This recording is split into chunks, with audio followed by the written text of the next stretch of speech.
Je m'appelle Henri, j'ai 71 ans, et il y a quelques années, ma vie s'est effondrée en une seule soirée. Mais avant de vous parler de cette soirée, je veux vous parler de ce que j'avais, de ce que je croyais avoir. Marguerite et moi, nous nous sommes rencontrés en 1975. Elle avait 22 ans, moi, 26. C'était une époque simple. On ne cherchait pas la perfection. On cherchait quelqu'un de vrai, quelqu'un avec qui construire quelque chose. Et dès le premier regard, j'ai su que c'était elle. On s'est mariés 1 an plus tard, en juin 1976. Une petite cérémonie à la campagne, entourée de la famille et des amis proches. Pas de grands discours, pas de fastes inutiles. Juste nous deux, nos promesses et l'avenir devant nous. Les premières années ont été dures, comme pour tout le monde. On avait peu d'argent. On vivait dans un petit appartement à Lyon. On travaillait tous les deux. On rentrait fatigué le soir. Et pourtant, on était heureux. De cette façon simple et honnête d'être heureux, celle qu'on apprécie vraiment qu'avec le recul. Puis sont venus les enfants. D'abord Sophie, en 1978, puis Thomas, en 1981. Notre famille était complète. Notre vie prenait forme. On a acheté une maison en banlieue, on a planté des arbres dans le jardin. On a regardé nos enfants grandir. Marguerite était une femme forte, discrète, mais forte. Elle gérait la maison avec une précision tranquille. Elle savait toujours quoi dire, quoi faire. Les voisins l'aimaient. Mes collègues l'adoraient quand ils la rencontraient. Et moi je l'aimais comme on aime quelqu'un qui fait partie de vous. Pas avec des mots, pas avec des gestes dramatiques, avec la présence, avec la routine, avec cette certitude tranquille que cette femme était ma vie. Et puis, il y avait mon frère, Pierre. Pierre est mon cadet de 3 ans. On a grandi ensemble dans une petite maison du sud de la France, fils d'un menuisier et d'une institutrice. On partageait tout, la chambre, les secrets, les rêves. Quand on était adolescent, on se battait comme tous les frères. Mais on se défendait aussi l'un l'autre contre le reste du monde. Pierre a toujours été le plus charmant de nous deux, plus bavard, plus séduisant, plus à l'aise en société. Les gens l'aimaient naturellement. Et moi, je n'en étais pas jaloux, j'en étais fier. C'était mon frère. Son succès était aussi le mien, d'une certaine façon. Quand j'ai épousé Marguerite, Pierre était mon témoin. Il a fait un discours ce jour-là, drôle, touchant, sincère. Tout le monde a ri, tout le monde a pleuré un peu. Je me souviens de l'avoir serré dans mes bras ce soir-là, en pensant « j'ai de la chance ». J'ai une femme formidable et un frère qui m'aime. Les années ont passé. Pierre s'est marié aussi, a eu ses propres enfants. On se voyait aux fêtes de famille, aux anniversaires, aux vacances parfois. La vie nous avait un peu éloignés, géographiquement. Il vivait à Bordeaux, nous à Lyon. Mais le lien était toujours là, solide, évident. Marguerite et Pierre s'entendaient bien, très bien même. Ils avaient le même sens de l'humour, les mêmes goûts en musique, la même façon de voir les choses. Je trouvais ça beau. Je me disais que j'avais réussi quelque chose. Réunir autour de moi les deux personnes que j'aimais le plus au monde et les voir s'apprécier. Quelle naïveté! Pendant 45 ans, j'ai vécu dans cette certitude. Cette maison que j'avais construite, pas en briques, mais en confiance, en fidélité, en amour, je croyais qu'elle était solide. Je croyais qu'elle était réelle. Je n'imaginais pas une seule seconde qu'elle reposait sur du sable. Je n'imaginais pas que les deux personnes au monde en qui j'avais le plus confiance me regardaient en face chaque jour et me mentaient. Pendant 10 ans, ce soir-là, rien ne laissait présager ce qui allait se passer. C'était un mardi ordinaire. Novembre. Il faisait froid dehors, la pluie tapait contre les fenêtres. Marguerite avait préparé à dîner, une soupe, du pain, quelque chose de simple. On mangeait souvent en silence à cette époque. Pas un silence hostile. juste le silence de deux personnes qui vivent ensemble depuis longtemps et n'ont plus besoin de remplir chaque moment de mots. Mais ce soir-là, quelque chose était différent. Je ne saurais pas expliquer exactement pourquoi. Peut-être était-ce la façon dont elle regardait son téléphone. Peut-être était-ce cette tension légère dans ses épaules. Peut-être était-ce simplement l'accumulation de petites choses que j'avais ignorées pendant des mois sans vraiment me l'avouer. J'ai dit quelque chose d'anodin, une remarque banale, et elle a répondu sèchement. Je lui ai demandé ce qui n'allait pas. Elle a dit que tout allait bien. J'ai insisté, et c'est là que tout a commencé. Ce qui avait commencé comme une conversation ordinaire est devenu une dispute en quelques minutes. Les voix ont monté. Les mots sont devenus plus durs, plus tranchants. On se reprochait des choses vieilles de plusieurs années, des frustrations accumulées, des non-dits qui remontaient à la surface. Et puis Marguerite a dit quelque chose. Dans un moment de colère, dans un éclat qui semblait lui échapper à elle-même, elle a laissé tomber le nom de Pierre. Pas comme on parle d'un beau-frère, d'une autre façon. J'ai gelé. Le temps s'est arrêté. Je la regardais et je ne la reconnaissais plus. Cette femme que je connaissais par cœur m'était soudainement étrangère. Elle a compris ce qu'elle venait de faire. La colère a disparu de son visage, remplacée par quelque chose d'autre. De la peur, peut-être, ou de la résignation, comme si une partie d'elle savait que ce moment devait arriver un jour. Je lui ai demandé de répéter ce qu'elle venait de dire. Elle n'a pas répondu. Et dans ce silence qui durait trop longtemps, j'ai compris que je n'avais pas besoin qu'elle réponde. Son silence était la réponse. Je me suis levé. Je suis allé à la fenêtre. La pluie continuait de tomber. La rue était vide. Le monde continuait, indifférent. J'ai pris mon téléphone. J'ai appelé Pierre. Il a décroché à la deuxième sonnerie. Sa voix était normale, trop normale. « Henri, comment tu vas ?» Comme si c'était un appel ordinaire entre deux frères. Je lui ai posé la question directement, sans préambule, sans douceur. Il y a eu un silence. Il n'a pas nié. Il a essayé de trouver des mots, mais il n'a pas nié. Et ces quelques secondes d'hésitation m'ont dit tout ce que je devais savoir. J'ai raccroché. Je suis resté debout dans cette cuisine, entre la fenêtre et la table où notre dîner refroidissait encore. Et j'ai réalisé quelque chose d'étrange. Je ne pleurais pas. Je ne criais pas. Je ressentais juste un vide. Un vide immense, silencieux, froid. Comme si on venait de retirer quelque chose de fondamental en moi. Pas un organe, quelque chose de plus profond. La certitude. La confiance. Cette conviction tranquille que les gens qu'on aime nous aiment en retour. Ce soir-là, j'avais 71 ans. Et pour la première fois de ma vie, je me sentais complètement seul. La nuit qui a suivi a été la plus longue de ma vie. Je ne me suis pas couché. Je suis resté assis dans le salon, dans le noir, sans allumer la télévision, sans musique, sans rien. Marguerite s'était enfermée dans la chambre. Je l'entendais parfois bouger derrière la porte, des pas, un robinet, le bruit sourd d'un tiroir qu'on ouvre et qu'on ferme. La vie ordinaire qui continuait, mécanique, absurde, à côté de ce que je vivais. Je pensais à Pierre. Pas avec de la colère, pas encore. Avec quelque chose de plus étrange, une sorte d'incrédulité totale. Je revoyais son visage au fil des années, son sourire le jour de mon mariage, sa façon de me serrer la main quand on se retrouvait. Les Noëls en famille, les repas qui duraient des heures, mon frère, mon sang, l'homme qui avait grandi dans la même maison que moi. Cet homme m'avait regardé dans les yeux pendant 10 ans, et il avait souri. Je me suis demandé combien de fois il s'était vu pendant toutes ces années. Combien de fois Marguerite avait inventé une excuse, une sortie avec une amie, un rendez-vous chez le médecin pour aller le rejoindre.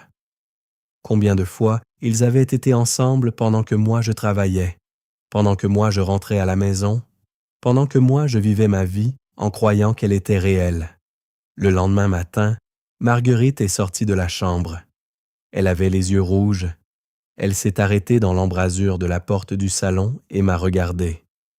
Pour la première fois depuis des années, je ne savais pas ce que je lisais sur son visage. Cette femme que je croyais connaître mieux que moi-même m'était devenue étrangère. Elle a dit qu'elle voulait parler. Je lui ai dit que je n'étais pas prêt. Elle a hoché la tête et est allée dans la cuisine préparer du café. Les gestes du quotidien, la cafetière, les tasses, le bruit familier du matin, tout était pareil et tout était différent. J'ai appelé ma fille Sophie ce matin-là. Je ne lui ai pas tout dit. Je ne savais pas comment. Je lui ai juste dit que Marguerite et moi traversions quelque chose de difficile. Sophie a entendu dans ma voix que ce n'était pas une dispute ordinaire. Elle a proposé de venir. J'ai refusé. Je n'étais pas encore capable d'affronter le regard de mes enfants. Parce que cette question me rongeait déjà. Est-ce qu'ils savaient? Est-ce que Sophie savait? Est-ce que Thomas savait? Je chassais ces pensées parce qu'elles étaient trop lourdes, mais elles revenaient, insistantes, comme une douleur sourde qu'on ne peut pas ignorer. Dans les jours qui ont suivi, Marguerite et moi vivions dans le même appartement comme deux inconnus. On se croisait, on échangeait quelques mots pratiques, le courrier, les courses, une facture à régler. La nuit, elle dormait dans la chambre et moi sur le canapé. Une semaine après cette soirée, Pierre a appelé. J'ai laissé sonner. Il a rappelé le lendemain. J'ai encore laissé sonner. Le surlendemain, il a laissé un message. Sa voix était basse, hésitante. Il disait qu'il était désolé, qu'il voulait m'expliquer, qu'il comprenait si je ne voulais pas lui parler. Je n'ai pas écouté la suite. J'ai effacé le message. Qu'est-ce qu'il aurait pu m'expliquer, de toute façon? Les explications n'effacent pas les actes. Les mots ne reconstruisent pas ce qui a été détruit. Et moi, à 71 ans, je n'avais plus l'énergie d'écouter des justifications. Ce que j'avais perdu n'était pas seulement une femme ou un frère. J'avais perdu la version de ma vie en laquelle je croyais. Et ça, aucune explication au monde ne pouvait me le rendre. Il y a quelque chose de particulièrement cruel dans la trahison. Ce n'est pas seulement le présent qu'elle détruit, c'est le passé. Tous ces souvenirs que tu croyais réels, toutes ces images que tu portais en toi comme des certitudes, elles se retournent contre toi. Elles prennent un autre sens, et tu te retrouves à fouiller ta propre mémoire comme on fouille les décombres d'une maison effondrée, en cherchant ce qui était vrai et ce qui ne l'était pas. C'est ce qui m'est arrivé dans les semaines qui ont suivi cette soirée. Je revoyais des scènes, des moments précis, des détails que j'avais ignorés sur le moment et qui maintenant criaient leur évidence. Un regard entre Marguerite et Pierre lors d'un repas de famille. Une façon qu'elle avait de sourire quand il parlait, différente de son sourire habituel, plus légère, plus vivante. Des fois où elle avait décroché son téléphone et était sortie de la pièce pour répondre. Des week-ends où Pierre était de passage à Lyon et où ils se retrouvaient tous les deux pour un café pendant que je travaillais. Je m'étais dit que c'était normal. De la famille, c'est de la famille. Quelle naïveté. Je me souvenais d'un été en particulier. Nous avions tous les deux familles loué une maison dans le Luberon pour 2 semaines. Pierre, sa femme Isabelle, leurs enfants, Marguerite, moi, Sophie et Thomas. 2 semaines ensemble, des repas dehors, des soirées à jouer aux cartes, des promenades dans la lavande. J'avais trouvé ça magnifique. J'avais pensé, voilà ce que c'est, une famille qui s'aime. Maintenant, je revoyais ces 2 semaines différemment. Les moments où Pierre et Marguerite disparaissaient en même temps, lui pour aller chercher du pain au village, elle pour se reposer un moment. Les regards que j'avais crus anodins, la façon dont ils évitaient parfois de se regarder en public et que j'avais interprété comme de la pudeur naturelle entre un beau-frère et une belle-sœur, tout s'inversait. Et le pire, c'est que je ne savais pas ce qui était vrai. Est-ce que cet été-là faisait déjà partie des 10 ans? Ou est-ce que ça avait commencé après? Est-ce que certains de ses souvenirs étaient encore intacts, encore honnêtes, ou est-ce que tout était contaminé? Cette incertitude était peut-être la chose la plus douloureuse. Avec Marguerite, on a fini par parler. Pas tout de suite. Il m'a fallu plusieurs semaines avant d'être capable de m'asseoir en face d'elle sans ressentir cette nausée froide dans la poitrine. Mais un soir, je lui ai demandé. Pas en criant, pas avec de la colère, juste avec cette fatigue lourde de quelqu'un qui a besoin de savoir. Elle m'a dit que ça avait commencé il y a 10 ans. Un soir où Pierre était venu à Lyon seul, sans Isabelle. Un dîner chez nous, trop de vin, une conversation qui avait dérapé. Elle m'a dit que ça n'avait pas été prévu, que ça avait commencé comme une erreur. Je lui ai demandé pourquoi ça avait continué 10 ans. Elle n'a pas su répondre. Ou plutôt, elle a répondu, mais sa réponse ne m'a rien expliqué. Des mots sur les sentiments, sur la confusion, sur le fait qu'elle m'aimait aussi à sa façon. Des mots qui sonnaient creux. Des mots qui n'avaient aucun poids face à 10 années de mensonges quotidiens. Ce qui me frappait le plus, c'était la logistique de tout ça. 10 ans, ça représente des centaines de mensonges, des dizaines de rendez-vous organisés, de messages effacés, d'alibis construits. Ça demande de l'effort, de la préméditation. Chaque jour, pendant 10 ans, Marguerite s'était levée le matin en sachant ce qu'elle me cachait. Chaque fois que Pierre appelait pour prendre des nouvelles de son frère, il savait. Ce n'était pas une erreur. Une erreur, ça dure une nuit et ça ronge la conscience jusqu'à ce qu'on avoue. 10 ans, c'est un choix. Répéter, renouveler, assumer. Et moi, pendant tout ce temps, je dormais à côté d'elle. Je lui disais bonne nuit. Je croyais que j'étais aimé. La décision n'est pas venue d'un coup. Les gens imaginent souvent que dans ces moments-là, on se lève un matin et on sait, que la douleur se transforme en certitude et que le chemin devient évident. Mais ce n'est pas comme ça que ça s'est passé pour moi. Ça a pris du temps. Des semaines de silence, des nuits sans sommeil, des matins où je me réveillais et où pendant une fraction de seconde, j'oubliais. Et puis ça revenait, comme une vague froide sur la nuque. J'avais 71 ans, 45 ans de vie commune, 2 enfants, une maison, des habitudes construites si profondément qu'elles faisaient partie de moi sans que je m'en rende compte. Comment on efface ça? Pendant des semaines, j'ai oscillé.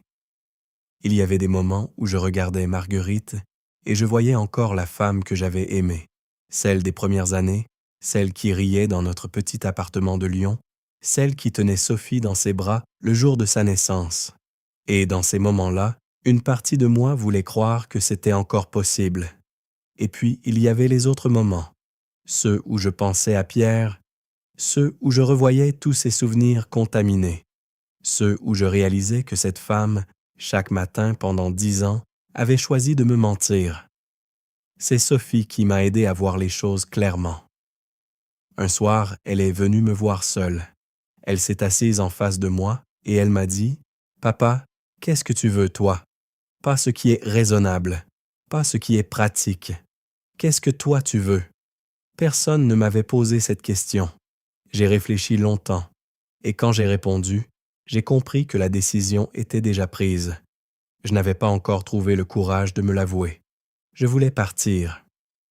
Les démarches ont été longues et douloureuses. Un divorce, après 45 ans, ce n'est pas seulement une procédure juridique, c'est un démantèlement. La maison, les comptes, les affaires accumulées en 4 décennies. Chaque objet séparé était un morceau de vie découpé en 2. Je me souviens du jour où j'ai fait mes valises. Marguerite était dans le salon. Elle ne pleurait pas, elle regardait par la fenêtre, immobile. Je faisais des allers-retours entre la chambre et l'entrée avec mes affaires. On ne se parlait pas. Il n'y avait rien à dire qui n'avait pas déjà été dit. Avant de partir, je me suis arrêté dans l'embrasure de la porte. Je l'ai regardée une dernière fois. Elle a tourné la tête vers moi. Nos regards se sont croisés. Et dans ce regard, j'ai vu quelque chose que je n'attendais pas. Pas de la froideur. Quelque chose qui ressemblait à du chagrin. Réel, sincère. Trop tard. Je suis parti. Les premiers mois, seuls, ont été d'une violence silencieuse que je n'avais pas anticipée. Je vivais dans un petit appartement, 3 pièces, des murs blancs, des meubles impersonnels. Après 45 ans, dans une maison pleine de vie, ce silence était assourdissant. Je mangeais seul, je dormais seul. Je me réveillais le matin et il n'y avait personne. Mes enfants appelaient régulièrement. Sophie venait me voir le week-end parfois. Ça aidait, mais il y avait des heures, surtout le soir, surtout le dimanche, où la solitude avait un poids physique, comme quelque chose qui appuie sur la poitrine. Je ne regrettais pas ma décision, mais je mesurais, pour la première fois vraiment, ce que 45 ans avec quelqu'un représente. Pas seulement l'amour, la présence, le fait que quelqu'un existe à côté de toi, partage ton espace, ta vie ordinaire. Quand ça disparaît, même quand c'est vous qui l'avez choisi, le vide est réel. J'avais fait le bon choix, mais le bon choix peut faire mal quand même. La solitude a plusieurs visages. Il y a la solitude du premier soir, celle qui arrive quand on ferme la porte de son nouvel appartement pour la première fois et qu'on réalise que personne ne rentrera ce soir. Personne ne demandera comment s'est passée la journée. Personne ne fera du bruit dans la cuisine pendant qu'on lit. Cette solitude-là est brutale, immédiate, physique. Et puis, il y a la solitude qui s'installe, celle qui devient le fond de ta vie, qui n'est plus un choc mais une texture, présente partout, dans les petits moments du quotidien, dans le silence du dimanche matin, dans ces instants où on a envie de dire quelque chose à quelqu'un et qu'on réalise qu'il n'y a personne. J'ai connu les deux. Les premiers mois ont été les plus durs. Je n'avais pas de routine. Pendant 45 ans, ma vie avait été organisée autour d'une présence. Les repas à deux, les soirées partagées, le rythme d'une vie commune. Tout à coup, rien de tout ça n'existait plus. Je me levais sans savoir comment remplir la journée. Je mangeais n'importe quoi. Je dormais mal. Je pensais encore beaucoup à Pierre, pas à Marguerite. Étrangement, c'est Pierre qui occupait le plus mes pensées. Peut-être parce que la trahison d'une femme, aussi douloureuse soit-elle, est quelque chose que l'esprit peut essayer de comprendre. Mais la trahison d'un frère, quelqu'un qui porte le même sang, qui a grandi dans la même maison, celle-là, je ne savais pas où la mettre. Il avait encore essayé de me contacter. Des messages courts, maladroits. Je ne répondais pas. C'est Thomas qui m'a sorti la tête de l'eau. Mon fils n'est pas un homme de grandes paroles. Un samedi matin, 3 mois après mon installation, il a sonné à ma porte sans prévenir avec 2 vélos et un sac à dos. Il m'a dit « On va rouler ». On a roulé pendant 3 heures à travers la campagne, sans parler de Marguerite, sans parler de Pierre. On parlait du paysage, d'un restaurant qu'il avait essayé, de football. Des choses légères, inutiles, magnifiques dans leur inutilité. Ce jour-là, pour la première fois depuis des mois, j'ai respiré. Ça a été le début de quelque chose. J'ai recommencé à marcher tous les matins. D'abord par nécessité, j'avais besoin de sortir, de mettre un pied devant l'autre. Et puis par plaisir, progressivement, je découvrais des quartiers que je ne connaissais pas, des parcs, des rues tranquilles. Je prenais un café seul dans des endroits nouveaux. Petit à petit, la solitude changeait de nature. Elle devenait moins une absence et plus une présence à moi-même. J'ai recommencé à lire. Des romans, des essais, des livres que j'avais toujours voulu ouvrir. Je lisais le soir, dans ce silence qui m'avait d'abord semblé insupportable et qui devenait peu à peu habitable. J'ai rejoint un atelier de menuiserie amateur. On se retrouvait le mercredi après-midi, une dizaine de personnes autour de planches et d'outils. On ne parlait pas de nos vies. On fabriquait des choses. Et cette simplicité, avoir les mains occupées, voir quelque chose prendre forme, avait une vertu que je n'avais pas anticipée. Les mois passaient. La douleur ne disparaissait pas. Elle changeait de forme. Elle devenait moins aiguë, moins envahissante. Je pensais encore à ma vie d'avant, aux 45 ans, aux bons moments qui avaient existé malgré tout. Je les gardais sans les laisser m'empoisonner. Un soir, presque 2 ans après mon divorce, je me suis assis dans mon salon et j'ai réalisé quelque chose d'inattendu. J'allais bien, pas parfaitement, pas comme avant, mais bien, apaisé, présent dans ma propre vie d'une façon nouvelle. Et c'est là que j'ai commencé à penser au pardon. Le pardon, on en parle souvent comme d'un acte noble, quelque chose de grand, de généreux, presque de sacré. On imagine que pardonner, c'est tendre la main à quelqu'un qui vous a blessé et lui dire « je t'absous ». Mais ce n'est pas ça, le pardon. Pas le vrai. Pas celui que j'ai fini par trouver après 2 ans de solitude, de marche matinale et de silence. Le vrai pardon, j'ai compris, c'est un acte égoïste. On pardonne pour soi, pas pour l'autre. Ça a commencé par Pierre. Un soir de novembre, 2 ans après cette soirée qui avait tout changé, j'ai pris mon téléphone et j'ai relu ses anciens messages. Ces messages courts et maladroits qu'il m'avait envoyés dans les premiers mois et auxquels je n'avais jamais répondu. Je les avais gardés sans savoir pourquoi. Peut-être parce qu'une partie de moi savait qu'un jour je serais prêt à les lire vraiment. Je les ai lus. Il ne cherchait pas à se justifier. Il disait qu'il avait honte, que ce qu'il avait fait était inexcusable, qu'il ne s'attendait pas à ce que je lui pardonne, mais qu'il avait besoin que je sache qu'il pensait à moi, que son frère lui manquait, que notre enfance lui manquait. J'ai relu ce dernier message plusieurs fois, et quelque chose s'est déplacé en moi. Pas la colère, elle était encore là, plus sourde mais présente. Pas l'oubli, je n'oublierai jamais. Mais une fatigue de porter tout ça. Une envie de poser ce poids que je transportais depuis 2 ans et qui m'appartenait autant qu'il leur appartenait à eux. J'ai appelé Pierre. Il a décroché immédiatement, comme s'il attendait cet appel depuis longtemps. Sa voix était différente, plus vieille, plus fragile. On a parlé longtemps ce soir-là. Pas facilement.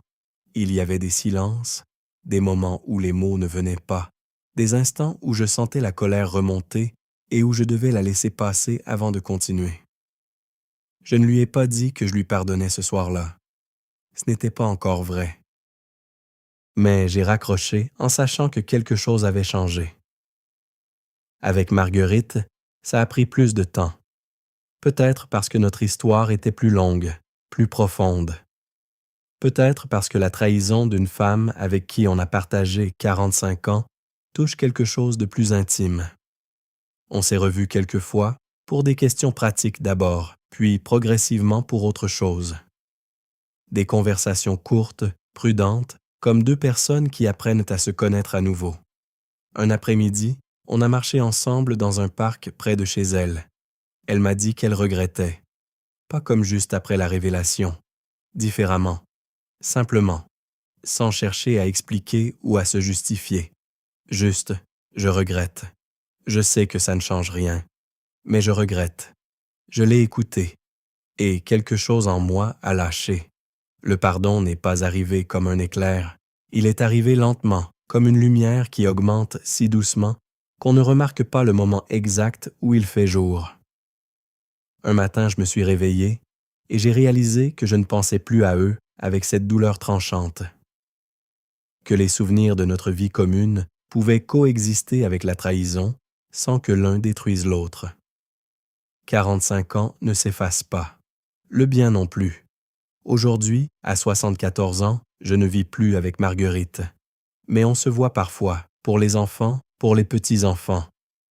On peut être dans la même pièce sans que ça me détruise. Avec Pierre, on s'appelle de temps en temps. Ce n'est plus comme avant. Ça ne sera plus jamais comme avant. Mais il est encore mon frère. Le pardon ne signifie pas que ce qu'ils ont fait était acceptable. Ça signifie que j'ai choisi de ne pas laisser leur erreur définir le reste de ma vie. J'avais 71 ans quand tout s'est effondré. J'en ai 74 aujourd'hui. Ces 3 années, les plus douloureuses de mon existence, m'ont appris quelque chose que 45 ans de vie tranquille ne m'avaient pas appris. On peut tout perdre et recommencer quand même. Pas comme avant, différemment, mais recommencer.